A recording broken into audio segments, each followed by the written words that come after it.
દમણની એક યુવતી ગુમ થઈ હોવાની વિગતો હાલ સામે આવે છે। દમણથી હાલ મહત્વના સમાચાર સામે આવ્યા છે, જ્યાં એક યુવતી ગુમ થઈ હોવાની વિગતો હાલ પ્રાપ્ત થઈ છે। પરિવારજનોએ યુવતીની શોધખોળ શરૂ કરી દીધી છે, ત્યારે પરિવારજનો વલસાડના બિનવાડામાં ધામા મૂક્યા છે। મોટી સંખ્યામાં પરિવારજનો પહોંચતા આ મામલો ગરમાયો છે। યુવતીને વિધર્મી યુવક ભગાવી ગયો હોવાના આક્ષેપ કરવામાં આવ્યા છે। દમણ પોલીસને પરિવારજનોએ ગુમ કરી હતી રજૂઆત।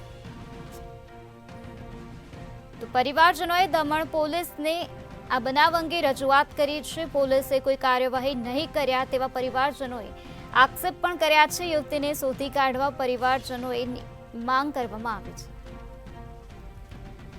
આ મામલો ગરમાતા પોલીસ કાફલો બિનવાડામાં ખડકાયો છે। તો દમણથી આલા મહત્વપૂર્ણ સમાચાર સામે આવ્યા છે, જ્યાં એક યુવતી ગુમ થઈ ગઈ હોવાની વિગતો હાલ પ્રાપ્ત થઈ છે, જેના કારણે પરિવારજનો યુવતીની શોધખોળમાં લાગી ગયા છે।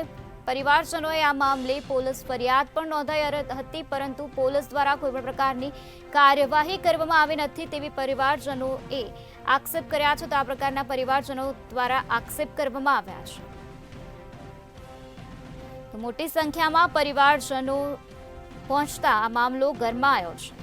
તો પરિવારજનો વલસાડના બિનવાડામાં પહોંચી ગયા છે। યુવતીને વિધર્મી યુવક ભગાવી ગયો હોવાના પણ આક્ષેપ કરવામાં આવ્યા છે।